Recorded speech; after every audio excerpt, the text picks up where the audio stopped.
नमस्कार, DG news के खास कार्यक्रम मुद्दे की बात में आपका स्वागत है। आज हमारे बीच खास मेहमान के रूप में उपस्थित हैं उज्जैन के सांसद श्री चिंतामन मालवीय जी। उज्जैन के तमाम मुद्दों को हम बात करेंगे। पहले हम चिंतामन मालवीय जी हमारे बीच जो उपस्थित हैं उज्जैन के सांसद। नमस्कार मालवीय जी, आप उज्जैन के सहस्थ हैं। 12 साल बाद उज्जैन में फिर पुनः कुंभ का मेला अप्रैल माह से शुरू हो रहा है और चूंकि सिंहस्थ को लेकर के इस बार बड़े स्तर पर तैयारियां चल रही है, चूंकि उज्जैन के सिंहस्थ को इस बार विश्व स्तर पर ब्रांडिंग की जा रही है, आपको क्या लग रहा है कि इस बार जो राज्य शासन के प्रयास हैं और उज्जैन के सांसद होने के नाते आपके जो आपने एक टारगेट तय किया है, किस दिशा में आप काम कर रहे हैं? उज्जैन का सिंहस्थ निश्चित रूप से पूरे देश और विदेश में, विश्व में उज्जैन के सिंहस्थ के एक तरह का आकर्षण है और उसकी तैयारियां मध्य प्रदेश सरकार ने 4 साल पूर्व ही कर दी थी। उसी का परिणाम है कि इतने अधिक काम उज्जैन में हो पाए हैं। उज्जैन का पूरा एक नवीनीकरण हुआ है। 11 पुल उज्जैन में बने हैं, चारों तरफ 4 लेन बना है, हर तरह की सुविधा जुटाई गई है।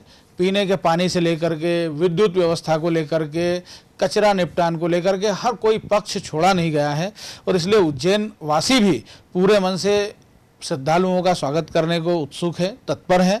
और पूरे विश्व से मुझे कई जगह से फ़ोन आते हैं कि साहब हम सिंहस्थ में आएंगे, हमारे लिए ये व्यवस्था करना है या ऐसा है, या पूरे विश्व से अभी से फ़ोन आने लग गए हैं। तो निश्चित रूप से उज्जैन का सिंहस्थ बहुत अच्छा होगा और हर जगह सिंहस्थ को लेकर के आकर्षण है। ब्रांडिंग तो केवल चूंकि अब आधुनिक युग है और नई तरह की तकनीक आई है, इसलिए एक तरह का ये भी पक्ष आया है कि ब्रांडिंग हो, लेकिन सिंहस्थ एक ऐसा वो है धार्मिक कार्यक्रम जिसमें किसी प्रकार के आमंत्रण की आवश्यकता नहीं होती। लोग स्वयं आते हैं और सदियों से आते रहे हैं और ब्रांडिंग से हो सकता है कि और ज़्यादा इसका असर पड़े और विश्व भर से लोग आएँ।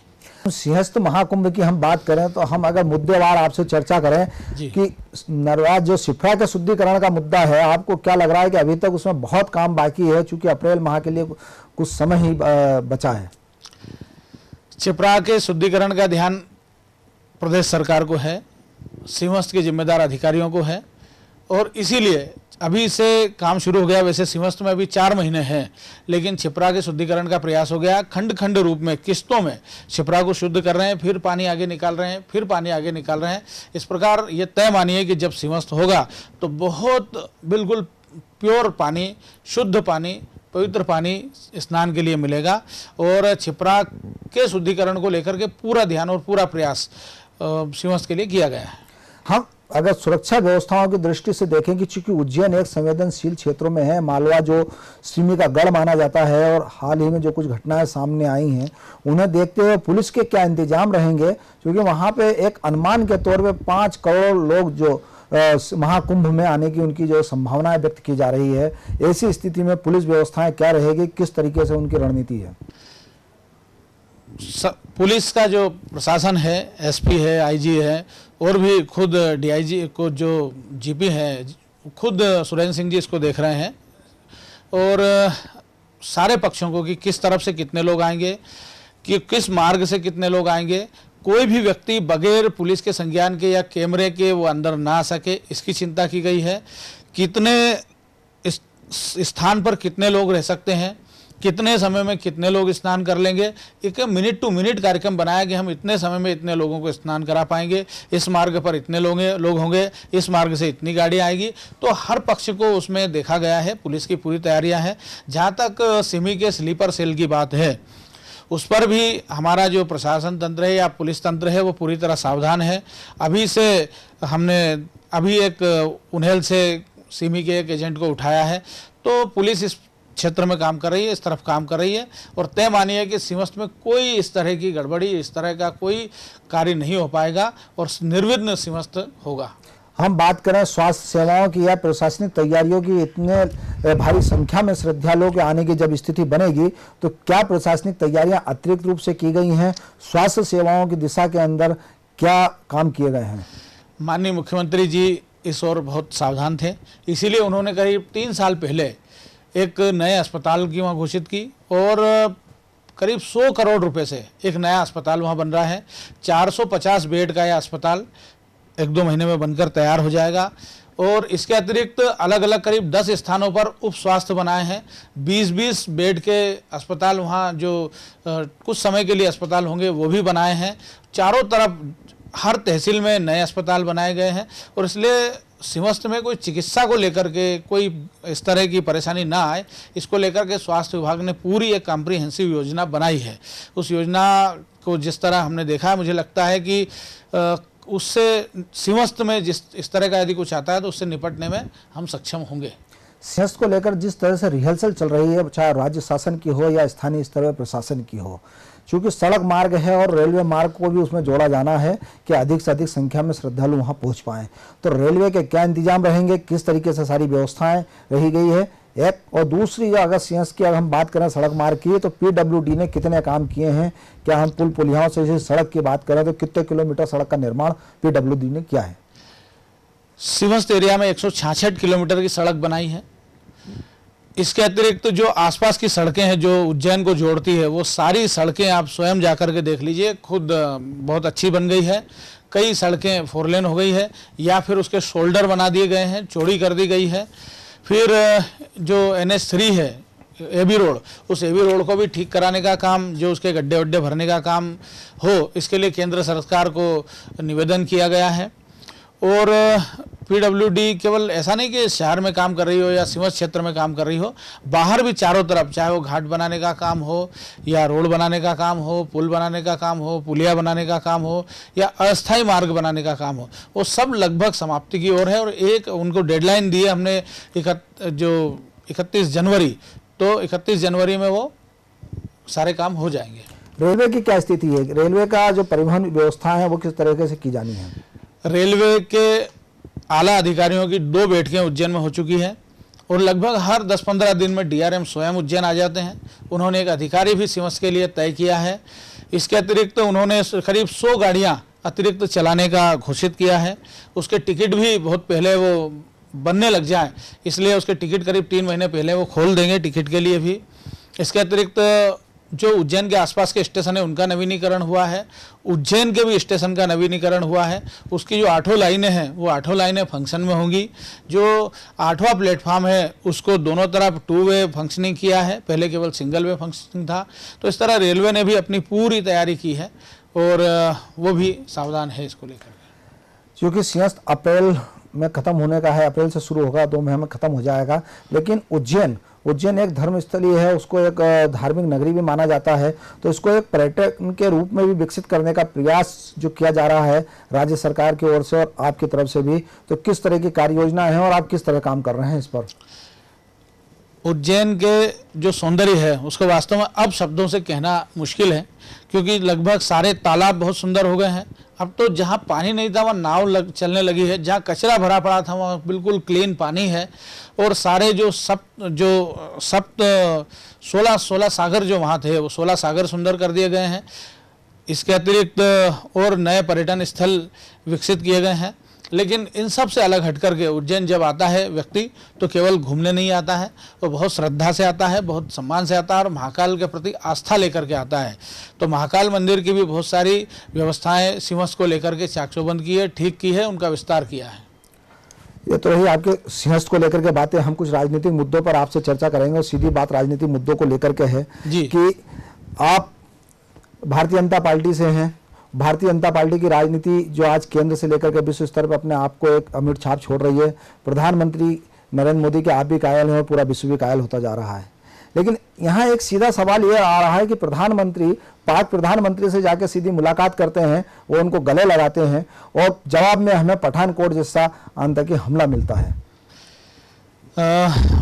चाहे प्रधानमंत्री पाकिस्तान गए हो, अचानक गए हो, उनके इस कदम को पूरे अंतर्राष्ट्रीय कूटनीतिज्ञों ने सराहा है और इसलिए स्पष्ट है कि वो उनका कदम बहुत ही अच्छा कदम था संबंध सुधारने की दिशा में। लेकिन इसका मतलब ये नहीं है कि हमने अपनी सेनाएं वहाँ से हटा दी या हमने अपनी जो बंदोबस्त है वो शिथिल किए हैं। सेनाएं उतनी ही सजग थी, हमारे जो पैरामिलिट्री फोर्सेस है उतने ही सजग थे। इसी कारण ये जो हमले हुए हैं, ये जो पाकिस्तान की तरफ से क्रॉस फायर होता है तो उसका जवाब भी दिया जाता है। तो गोली का जवाब गोली से और बोली का जवाब बोली से, ये भारतीय जनता पार्टी की सरकार बहुत अच्छे से कर रही है। और कहीं भी हमने, जैसा हमारी सरकार हम जब चुनाव में गए थे तो हमने कहा था कि बहुत जुमला माननीय प्रधानमंत्री जी का चला था कि मैं देश नहीं झुकने दूंगा, उन्होंने इसे कर दिखाया है और देश का स्वाभिमान, देश का सम्मान पूरे विश्व में बढ़ा है। और आज भारत जो है वो ऐसे बेचारे देश की तरह नहीं है कि कोई भी उसे आंख दिखाए। पहले हम देखते हैं कि पहले श्रीलंका भी आंख दिखाता था, मालदीव आंख दिखाता था और बांग्लादेश आंख दिखाता था, पाकिस्तान जब चाहो तब बंदूक के मुंह खोल देता था, चाइना हमारी सीमाओं को क्रॉस कर जाता था। लेकिन अब ये सारी घटनाएं बंद हुई है और इसलिए भारत जो है एक सक्षम और मजबूत देश बन करके उभरा है। पाकिस्तान की लगातार इस तरह की जो हरकतें चल रही हैं और भारतीय जनमानस के अंदर उसमें कहीं ना कहीं एक ठेस पहुंच रही है।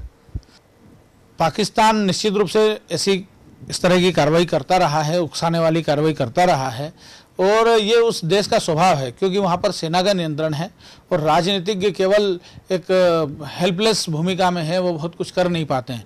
ऐसी स्थिति में ये तो स्वाभाविक है कि ये सब तो होगा ही, लेकिन उसका जवाब भारत की तरफ से अच्छा दिया जाए तो इसमें भारत सरकार कहीं भी कम नहीं है। हमने बहुत, वहाँ से 1 गोली चलती है, इधर से 10 गोली चलती है। बहुत अधिक जब से भारतीय जनता पार्टी की सरकार बनी है तो क्रॉस फायर कम हुआ है, इस तरह की घटनाएं कम हुई है जैसे कि कांग्रेस की सरकार में होती थी। कांग्रेस की सरकार में सेना को हतोत्साहित करने का काम किया था, उनका आत्मबल गिराने का काम किया था, उनके हाथ बांधने का काम कांग्रेस की सरकार ने किया था। लेकिन हमने सेना को खुले छूट दी है, उनको निर्णय लेने के अधिकार दिए हैं, गोली चलाने के अधिकार दिए हैं और यही कारण है कि अब सीमाओं में अपेक्षाकृत शांति है। आप कह रहे हैं कि भारत ने अपनी कूटनीतिज्ञता से पूरे विश्व के अंदर अपना एक वर्चस्व कायम किया है। हम संसद की बात कर लें तो संसद में इस मुद्दों को लेकर भी काफ़ी हंगामा हुआ है और उसके साथ ही कांग्रेस ने जिस तरह से सोनिया गांधी और राहुल गांधी को लेकर नेशनल हेराल्ड मामले को लेकर संसद नहीं चलने दी थी, उस मुद्दे को लेकर आपको लगता है कि संसद में जिस तरह से जनता का पैसा खर्च होता है, सांसद को जिस तरह से बहस करना चाहिए, क्या यह उचित माध्यम था जिस तरह से उन्होंने पूरा माहौल बनाया था कांग्रेस और भाजपा के बीच में जो बना था? मैं प्रारंभ से ही कहता रहा हूँ कि कांग्रेस एक अलोकतांत्रिक पार्टी है और इसने कभी भी लोकतंत्र का आदर नहीं किया है, चाहे वो इंदिरा गांधी हो या चाहे जवाहरलाल नेहरू हो। क्योंकि जवाहरलाल नेहरू स्वयं प्रधानमंत्री बने तो ऐसा कहा जाता है कि वो सबकी पसंद नहीं थे, उस समय के सारे नेता उनको नहीं चाहते थे, लेकिन सबकी सलाह दरकिनार करके वो प्रधानमंत्री बने। तो वहीं से लोकतंत्र की हत्या शुरू हो गई और हर समय पर जब भी ऐसी कोई बात आती है, जब शाहबानों का प्रकरण आया तो शाहबानों के प्रकरण के समय भी जब कोर्ट ने कुछ कहा तो उन्होंने उसका जन भावनाओं का सम्मान नहीं किया। इंदिरा गांधी भी स्वयं चुनाव जब वहाँ से जीती और कोर्ट ने उनके खिलाफ वर्डिक्ट दिया तो उन्होंने लोकतंत्र को बाधित किया और मीसा लगाया, देश में आपातकाल लगाया और हर स्थान पर जहां भी हम देखें तो कांग्रेस ने लोकतंत्र का सम्मान नहीं किया। स्वयं सोनिया गांधी, मैं कई बार कहता हूं कि अलोकतांत्रिक तरीके से कांग्रेस के अध्यक्ष बनी। वो सीताराम केसरी जो कि संवैधानिक रूप से चुनाव जीत करके कांग्रेस के अध्यक्ष बने थे, उनको हटा करके कांग्रेस के अध्यक्ष बनी, बगैर चुनाव लड़े वो आज तक अध्यक्ष है और इसलिए कांग्रेस में लोकतंत्र का सम्मान नहीं है। यही काम वो सदन में भी करते हैं और सदन चलने नहीं देना ये वास्तव में देश की जनता के प्रति अपराध है। उन्होंने बहुत सारे महत्वपूर्ण विधेयक पास नहीं होने दिए हैं जिसका भुगतान देश को करना पड़ रहा है और वो देश की जनता से बदला ले रही है, कांग्रेस हार का बदला ले रही है और इसलिए देश की जनता को देखना होगा कि कांग्रेस को अब कितना समर्थन दे और अब कांग्रेस से बदला लेने का समय देश की जनता के पास आएगा और निश्चित रूप से देश की जनता कांग्रेस को इस कृत्य की सजा देगी। यहाँ 2 सवाल आपके सामने खड़े होते हैं कि आप कांग्रेस को एक अलोकतांत्रिक पार्टी कह रहे हैं, दूसरी तरफ मोदी जी ने जिस तरह से अपना एक परचम पूरे विश्व में फहराया था, उसके बाद में जो उपचुनाव हुए, चाहे नगरीय निकाय के हों या उपचुनाव रतलाम झाबुआ के हुए हों, चूँकि आपके क्षेत्र से भी लगा हुआ क्षेत्र माना जा रहा है रतलाम, तो उसमें भी भारतीय जनता पार्टी को पराजय का मुंह देखना पड़ा है। तो आपको क्या लगता है कि भारतीय जनता पार्टी का ग्राफ कहीं ना कहीं इन पिछले 1.5 सालों में 2 सालों में कम हो रहा है? ऐसा नहीं है। हमने हरियाणा का चुनाव जीता है और भी स्थानों पर हमने चुनाव जीते हैं, उपचुनाव भी हमने जीते हैं विधानसभाओं के। जहाँ भी जो नगर पंचायत और नगर निगमों के चुनाव है वो हमने 16 में से 16 नगर पालिका हमारे पास है। इससे ज़्यादा लोकप्रियता और क्या होगी? तो ऐसा कहना शायद अन्यथा है कि पार्टी की लोकप्रियता कम हो रही है, चुनाव में और लोकतंत्र में होता ही है। अगर विपक्ष बिल्कुल समाप्त हो जाएगा तो ये लोकतंत्र के स्वास्थ्य के लिए ठीक नहीं है। ये लोकतंत्र का सौंदर्य है, लोकतंत्र की पहचान है कि विपक्षी पार्टियां भी जीतें, और वो जीते हैं तो उसमें कोई ऐसा नहीं है कि अब वो बहुत लोकप्रिय हो गए। ठीक है, 2-4 नगर पालिकाएँ जीत ली, एक आध लोकसभा जीत ली। झाबुआ की लोकसभा, रतलाम की लोकसभा ये परंपरागत रूप से कांग्रेस की रही है। पहली बार भारतीय जनता पार्टी जीती थी, तो ठीक है, आगे जीतेंगे। आप स्वस्थ लोकतंत्र की बात कह रहे हैं। पिछले दिनों राम माधव जी का एक जो राष्ट्रीय महासचिव हैं भारतीय जनता पार्टी का, उनका एक बयान आया था कि उन्होंने कहा था 3 राष्ट्रों को एक करके अखंड भारत का स्वरूप और सपना देख रहा है। और उन्होंने साथ में ये भी कहा था कि ये मेरी व्यक्तिगत राय है, क्योंकि आप हिंदू विचारधारा से जुड़े हुए हैं। भारतीय जनता पार्टी की विचारधारा हिंदूवादी से जुड़ी, हिंदुत्व से जुड़ी हुई है। तो आप इस बयान को कितना समर्थन देते हैं? ये वस्तुतः हिंदू विचार नहीं है, देश का विचार है, और हिंदुत्व और देश के विचार में कोई बहुत अंतर मुझे नहीं लगता। जहाँ तक उन्होंने कहा है कि भाई ये तीनों देशों का एक देश होना चाहिए, तो महादेश की कल्पना इसके पहले राम मनोहर लोहिया ने भी की थी। भारतीय जनता पार्टी और उस समय जनसंघ तो था नहीं, लेकिन जो भी उस समय राष्ट्रवादी शक्तियां थी उन्होंने इस विभाजन का विरोध किया था। उस समय भी विरोध किया था कि विभाजन नहीं होना चाहिए, और विभाजन हुआ तो ये अप्राकृतिक विभाजन है। उसी का कारण हम देख रहे हैं कि देश की सीमाओं पे इतने टकराव है, और कई लोग तो ऐसे हैं कि उन्हें पता ही नहीं चलता कि वो भारत में है कि बांग्लादेश में है, भारत में है कि पाकिस्तान में है। और ऐसी इस विसंगति को, क्योंकि सांस्कृतिक रूप से तो देश एक है, कोई भी चाहे वो पाकिस्तान के हो या बंगाल के लोग हो, वो अरब से आए हुए लोग नहीं हैं, वो यहीं की संस्कृति के, यहीं के लोग हैं, और एंथ्रोपोलॉजिकल वो यहीं के हैं। केवल उन्होंने धर्म परिवर्तन करने से केवल पुरखे नहीं बदल जाते हैं, उन्होंने धर्म बदला है, पुरखे तो उनके वही हैं, और इसलिए एक संभावना बन सकती है कि पूरा भारत एक महादेश हो। कांग्रेस का सीधा आरोप भारतीय जनता पार्टी पर रहता है। उनका सीधा कहना है कि जब भी चुनाव आते हैं आप सांप्रदायिकता का एक जहर घोल के समाज में सत्ता में काबिज होने का सपना देखते हैं। देखिए, कांग्रेस अगर कहती है तो मैं ये कहना चाहूँगा कि सबसे ज़्यादा सांप्रदायिक पार्टी यदि कोई है तो वो कांग्रेस है। और सारे उदाहरण हम उठा करके देख लें कि शाहबानो प्रकरण में ये इससे ज़्यादा कि इससे बड़ा सांप्रदायिकता और क्या होगी कि उन्होंने सुप्रीम कोर्ट के निर्णय को भी बदला और कुछ कट्टरपंथियों के आगे झुकी। कांग्रेस का पूरा जो चुनावी कैंपेन और उसके काम करने के तरीके वो सांप्रदायिक है। उन्होंने मुसलमानों के मन में ये डर बैठाया और उन्हें कभी भी मूल जो धारा है देश की उसके साथ जुड़ने नहीं दिया। उन्होंने ये देश के साथ अपराध किया है और मुसलमानों को हमेशा ये बार बार बताया है कि आप मुसलमान हो, आप मुसलमान हो, आप देश की धारा में नहीं जुड़ सकते। ये कांग्रेस ने बताया, लेकिन भारतीय जनता पार्टी सबका साथ सबका विकास लेकर के का नारा लेकर के काम करती है। हमने सबको साथ है, सबके विकास की बात कही, हमने किसी एक वर्ग के विकास की बात नहीं। भारतीय जनता पार्टी मुस्लिमों की हितैषी बन चुकी है अब आज की तारीख में देखा जाए तो। नहीं, मुस्लिम और हिंदू ये सोच करके सरकार नहीं चलती है और ना ही सरकार इस तरह चलाई जाती है। हम तो सबके हितों की बात करें। माननीय प्रधानमंत्री जी का साफ कहना है कि सबका साथ हमको लेना है। जब हम एक रोड बनाते हैं, विकास करते हैं, तो रोड पर केवल हिंदू चलेंगे क्या? सब चलेंगे। जब हम किसी नदी का पानी सूखे क्षेत्र तक ले जाते हैं एक अच्छी गुड गवर्नेंस के द्वारा, तो उस नदी का पानी क्या केवल हिंदू पीते हैं? तो सबका विकास करना यही एक राष्ट्रीय दृष्टिकोण है। अब केवल उसमें यह सोचना कि नहीं मुसलमानों के लिए ये कीजिए, मुसलमानों के लिए ये कीजिए, मुसलमानों के लिए ऐसा कीजिए, ऐसा किया कि नहीं, इसका मतलब है कि आप कहीं ना कहीं इस देश में विभाजनकारी प्रवृत्तियों को बढ़ावा दे रहे हैं और ये कांग्रेस लंबे समय से करती आई है। आपने नदियों का नाम लिया है तो यहाँ एक सवाल का उठना लाजमी है कि प्रधानमंत्री रहते हुए अटल बिहारी वाजपेयी जी ने एक सपना देखा था, नदी जोड़ो अभियान। उनका ये कल्पना थी कि पूरे विश्व के अंदर सारी नदियां को एक दूसरे से जोड़ दिया जाए तो कहीं बाढ़ नहीं आएगी, कहीं सूखा नहीं रहेगा। यह जो सपना था अटल जी का, वो अभी कहाँ है? देखिए, उन्होंने योजना बनाई थी, सपना देखा था, लेकिन उसको कार्यरूप में परिणित नहीं कर पाए थे। अभी सरकार आई है, सरकार ने अपने प्रयास शुरू किए हैं। अभी एक विधेयक पिछले सत्र में ही पास हुआ है जिसमें नदियों के जल से आवागमन हो, ऐसा एक विधेयक पास माननीय नितिन गडकरी जी ने करवाया। और नदियों के शुद्धिकरण के लिए एक नमामि गंगे पूरा अभियान शुरू किया है। वो केवल गंगा नहीं, अन्य नदियाँ भी उसमें ली हैं। तो एक तो पहले नदियों को जो सालों से जो खराब जल सारा सीवेज नदियों में छोड़ा जा रहा है पूरे देश में। हमारे साथ विडंबना यही है कि नदियों को हम सबसे पवित्र मानते हैं, लेकिन नदियों में ही सारा कचरा भी डालते हैं। तो नदियों में कचरा ना जाए, नदियों में गंदा पानी ना जाए, पहले इसकी चिंता करें, और नदियां पूरे साल भरी रहें इसकी चिंता। तो ये एक लंबा काम है, लेकिन हमारी सरकार इस दिशा में प्रयास कर रही है। भारतीय जनता पार्टी को लोकतांत्रिक पार्टी कहा जाता है। अनुशासन हीनता भारतीय जनता पार्टी में आप बर्दाश्त नहीं हो, ऐसा माना जाता है। पिछले दिनों और भ्रष्टाचार के मुद्दों को लेकर भी भारतीय जनता पार्टी काफी अग्रेसिव रही है, चुनाव के पहले भी और चुनाव के बाद भी। दिल्ली में DDCA में जो जिस तरह से भ्रष्टाचार का मुद्दा कीर्ति आजाद ने उठाया था, बाद में पता चला कि उनको पार्टी से बाहर कर दिया गया है। तो ये लोकतांत्रिक माना जाए या भ्रष्टाचार के खिलाफ बोलने वालों को बाहर करने का रास्ता दिखाने का अभियान माना जाए? देखिए, जब ये भ्रष्टाचार हुआ, ये कोई सरकार ने भ्रष्टाचार नहीं किया है या मंत्री रहते हुए उन्होंने भ्रष्टाचार किया, ऐसा भी नहीं है। नहीं, ऐसा तो उन्होंने कहा भी नहीं है। उन्होंने ये कहा है कि जिस तरह से भ्रष्टाचार हुआ उस समय अध्यक्ष वो थे, अरुण जेटली जी थे, तो उनको जिस तरह से बाहर किया गया, आप सरकार में रहते हुए उनको बाहर किया है आपने।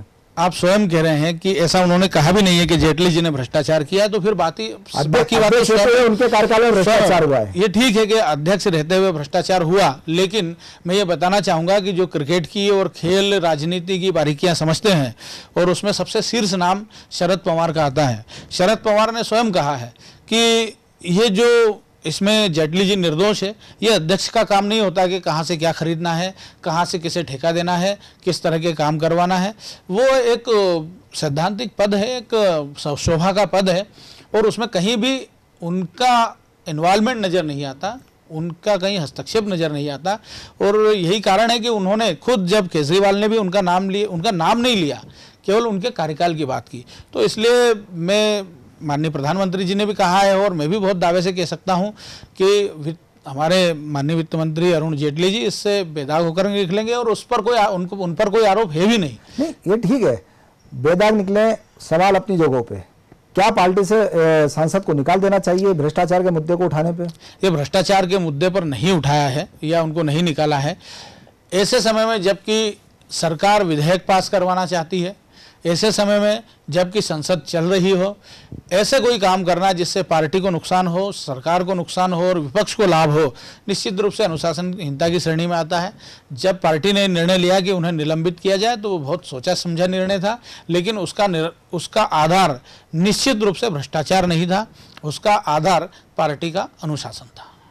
ये अगर कीर्ति आजाद के मुद्दे को आप पार्टी का अनुशासनहीनता मानते हैं, तो बिहार चुनाव के दौरान शत्रुघ्न सिन्हा के बयानों को आप क्या मानते हैं?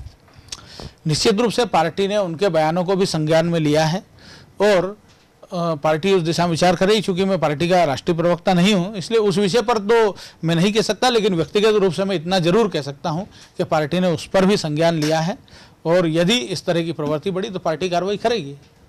हम मध्य प्रदेश की बात करें, मध्य प्रदेश सरकार किस दिशा में काम कर रही है प्रदेश के चहुमुखी विकास को लेकर? मध्य प्रदेश की सरकार तो मैं बहुत दावे से कहता हूं कि ऐसी सरकार मैंने नहीं देखी। माननीय शिवराज सिंह जी जिस तरह सरकार चलाते हैं, वो वैसा ही है जैसे कोई व्यक्ति परिवार चलाता हो। व्यक्ति के बच्चे के जन्म से लेकर के और मृत्यु तक की योजनाएं, कल्याणकारी योजनाएं उन्होंने दी हैं। महिलाओं के लिए योजनाएं दी हैं, यहाँ तक कि जब बच्चा पैदा होता है तो उस गरीब माँ को 2,500 रुपये मिल जाए उसको, ताकि वो कुछ ताकत की चीज़ें खा सके। वो गरीब माँ को घर पे गाड़ी लेने चली जाए और उसको अस्पताल में डिलीवरी करा के फिर वापस घर छोड़ दे। जननी सुरक्षा योजना में बालिका यदि हो तो उसका बीमा करा दें, उसको लाडली लक्ष्मी योजना में ले, और उसकी पूरी यानी पहली क्लास से लेकर के तो कॉलेज की शिक्षा तक पूरी फ्री कर दे। ऐसी कोई सरकार नहीं हो सकती। वृद्धों को जो तीर्थ कराने का काम करती है, ये तो केवल बेटा करता है। हमारी सरकार ये काम कर रही है कि वृद्धों को तीर्थ करा रही है। हमारी सरकार युवाओं को रोजगार देने का काम कर रही है। और कितना बड़ा साहसिक कदम है कि युवाओं से कहा गया कि आप अपना व्यवसाय खोलिए, व्यवसाय आप चलाइए, सरकार आपकी गारंटी देगी और लोन दिलाएगी, मुख्यमंत्री आपकी गारंटी देगा। क्या ऐसी कोई सरकार हो सकती है? मैं वास्तव में हमारे ऐसे सरहृदय मुख्यमंत्री और ऐसा कोई इतना संवेदनशील कोई मुख्यमंत्री मध्य प्रदेश में नहीं हुआ, इतना कुशल प्रशासक कोई मुख्यमंत्री नहीं हुआ जैसे माननीय शिवराज सिंह जी हो। ऐसी सरकार कभी मध्य प्रदेश में, क्या पूरे देश में ऐसी सरकार नहीं है जैसी मध्य प्रदेश की सरकार है, और इतना अच्छा मुख्यमंत्री कभी नहीं है जितना शिवराज सिंह जी है। शिवराज सिंह जी चौहान को आप संवेदनशील सीएम मानते हैं, यह आपकी सोच है, लेकिन कांग्रेस का यह कहना है कि इनकी इन संवेदनशीलता को लेकर जिस तरह से व्यापक घोटाला हुआ है, जिस तरह से अन्य घोटाले लगातार एक के बाद एक उजागर हो रहे हैं, लोकायुक्त के लगातार छापे पड़ रहे हैं, बाबू और क्लर्क आपके करोड़पति बन रहे हैं, यह क्या उनकी संवेदनशीलता का फायदा उठाया गया है या वो इस बात से अनजान थे? दो बात कहना चाहूंगा, इसमें दो पक्ष हैं। पहली बात तो यह है कि व्यापम के घोटाले में कहीं भी, अब पूरे व्यापम को घोटाला इसको केवल कांग्रेस का बनाया हुआ है ये कि 1,26,00,000 ऐसे कुछ लोगों ने परीक्षाएं दी, उसमें केवल 1700 लोगों पे प्रश्न है जो टेंटेड माने गए हैं, जिनकी परीक्षा को गलत माना गया, तो ये 0.1% भी नहीं है, अपवादात्मक है। फिर जो हत्याएं हुई या जो लोग मारे गए, कुछ लोग एक्सीडेंट में मारे गए, कुछ लोग व्यक्तिगत कारणों से आत्महत्या की, कुछ लोग और दूसरे कारणों से उनका अवसान हुआ, उन सबको व्यापम से जोड़ना वास्तव में एक कांग्रेस का षड्यंत्र था। इसमें मुख्यमंत्री जी की कोई भूमिका नहीं है, और जिनकी भूमिका थी वो जेल गए, कई लोग अभी भी जेल में हैं, कई लोग बेल लेकर के बाहर आए, तो तरह तरह के इसमें है, लेकिन इसमें मुख्यमंत्री जी की कोई भूमिका नहीं है। और मुख्यमंत्री जी ने ये इतना अच्छा किया, पहले तो पर्चियों पे भर्ती हो जाती थी, जब पटवारियों की और पुलिस की भर्ती जिले में होती थी तो पुलिस कप्तान जो चाहता था करता था, कलेक्टर जो चाहता था उन पटवारियों को भरता था। अब तो जिसमें योग्यता होगी वो व्यापम की परीक्षा देगा और इन छोटी नौकरी इन नौकरियों में आएगा। तो उन्होंने तो पारदर्शिता की है। तो ये तो ऐसा है कि इसको कहा जा सकता है, एक बड़ा अच्छा शेर है कि जिन हाथों पे इल्जाम है आगजनी का, वो हाथ तो बेचारे बुझाने में जले हैं। तो मुख्यमंत्री जी इसमें पूरी तरह कहीं नहीं है और उनका कोई इससे लेना देना नहीं है। जहाँ तक दूसरी प्रश्न आपका था अन्य भ्रष्टाचार का, कि कई सारे लोग करोड़पति या आपके बाबू जो करोड़ छापे पड़ रहे हैं और बाबू गिरफ्तार हो रहे हैं, तो ये जो कार्रवाई है ये शासन की मंशा के बगैर नहीं हो सकती। अगर इस तरह की कार्रवाई हो रही है, लोग पकड़े जा रहे हैं, गिरफ्तार हो रहे हैं या उन पर छापे पड़ रहे हैं, तो शासन चाहता है कि हमारा प्रशासन एकदम स्वच्छ हो, भ्रष्टाचार नहीं हो, तभी ये सब हो सकता है, इसके बगैर नहीं। और ये जो पद्धति चली है ये कांग्रेस शासन की देन है और इसे रोकने का काम हमारी सरकार कर रही है। वित्त मंत्री मध्य प्रदेश के जयंत मलैया ने अभी एक बयान दिया है कि जितने सीनियर IAS हैं अधिकारी हैं वो सामान्य श्रेणी में ही विमान यात्रा करेंगे और यदि अगर उनको बिजनेस क्लास करना है तो अपनी जेब का पैसा खर्च करें। तो क्या अभी तक अफसर बेलगाम थे या शासन के पैसों से जो है सफ़र करते थे?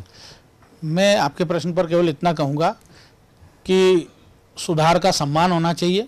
उन्होंने एक सुधार करने का प्रयास किया है, इसका स्वागत होना चाहिए। लोकसभा स्पीकर सुमित्रा महाजन जी ने हाल ही में मध्य प्रदेश के सांसदों की एक बैठक ली है और BSNL को लेकर कई बात की है, क्योंकि उसमें सिंहस्थ का मुद्दा भी पुनः एक बार मैं आपसे जोड़ रहा हूं कि जुड़ा है उसके अंदर। तो क्या इसको अगर समग्र दृष्टि से लोकसभा स्पीकर खुद आगे बढ़ के बैठक ले रही हैं तो आप इसको किस दृष्टि से देखते हैं? इस तरह की बैठकें होती रही हैं, लेकिन कांग्रेस के सरकार में ये सब बाधित हो गया था, बंद हो गया था।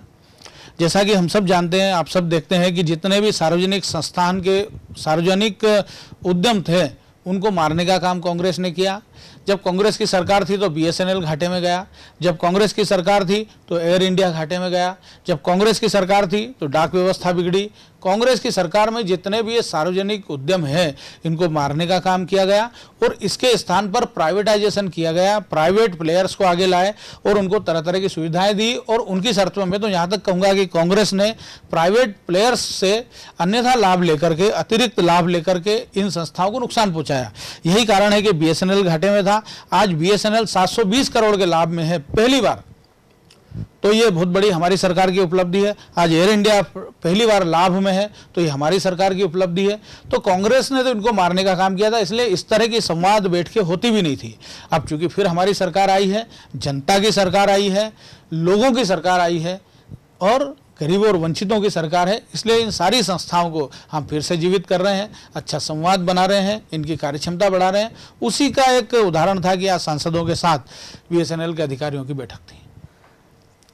सरकारी उपक्रमों को भारतीय जनता पार्टी ने लाभ का व्यवसाय बनाने का प्रयास किया है, लेकिन क्या कारण है कि इंदौर उज्जैन जो एक औद्योगिक क्षेत्र माना जाता था, यहाँ मिलें, सूती कपड़ा मिलें थी, हजारों हजार हाथों को रोजगार था, आज बेरोजगार होकर सड़कों पर घूम रहे हैं, किसी न किसी अपराध में लिप्त हो रहे हैं। समय चक्र के साथ संस्थाओं का बंद होना और पुनः चालू करना, ये इसमें सरकारें कुछ नहीं करती, समाज और समय खुद करता है। जो पुरानी और कालबाह्य मशीनें हैं, पुरानी और कालबाह्य मिलें हैं, यदि वो समय के साथ परिवर्तन नहीं करती तो फिर धीरे धीरे उन्हें ख़त्म हो जाना पड़ता है। और हमेशा ये होता रहा, इसमें कोई सरकार के आने जाने का और सरकार का प्रश्न नहीं है। जहाँ तक लोगों के और युवाओं के रोजगार की बात है, सब तरह की योजनाएं माननीय मुख्यमंत्री जी और प्रधानमंत्री जी ने प्रारंभ की है और युवाओं को रोजगार देने। दिग्विजय सिंह के जमाने में तो नौकरियों पर रोक लगा दी गई थी, दिग्विजय सिंह की सरकार में तो पोस्टें डाइंग के डर में डाल दी गई थी, लेकिन हमारी सरकार ने भर्ती खोली है। आज हजारों लोग पुलिस में भर्ती हुए हैं, पटवारियों में भर्ती हुए हैं, शिक्षक करीब 1 लाख से ऊपर शिक्षक बने हैं। और सरकारी नौकरियां छोड़ दें, प्राइवेट जो व्यक्ति अपना उद्यम करना चाहता है तो उनको तरह तरह की सुविधाएं दी गई है। और यहाँ तक कि जो अच्छे इंजीनियर है, यदि इंजीनियर बेरोजगार है तो हमारे मुख्यमंत्री ने स्वयं उनको आह्वान किया है कि आप ठेकेदार बनिए, हम आपको काम देंगे और लोन देंगे। तो ये काम खुल करके रोजगार सृजन का काम हमारी केंद्र सरकार भी और राज्य सरकार ने किया है। समय के साथ ये और गति में आएगा। आप थे उज्जैन सांसद चिंतामन मालवीय जी। इन्होंने बड़ी ही साफ गोई से कहा है कि मध्य प्रदेश सरकार हो या केंद्र सरकार, सबने देश की जनता और प्रदेश की जनता के लिए पूरी ईमानदारी और सिद्धता से काम किया है। कहीं भी सरकारों ने, भारतीय जनता पार्टी की सरकारों ने कहीं भी किसी प्रकार की अपारदर्शिता का सामना नहीं किया, बल्कि पारदर्शिता सारी व्यवस्थाओं में की है। धन्यवाद मालवीय जी, आप हमारे स्टूडियो में आए, डीजी न्यूज में आए, आपका धन्यवाद बहुत बहुत।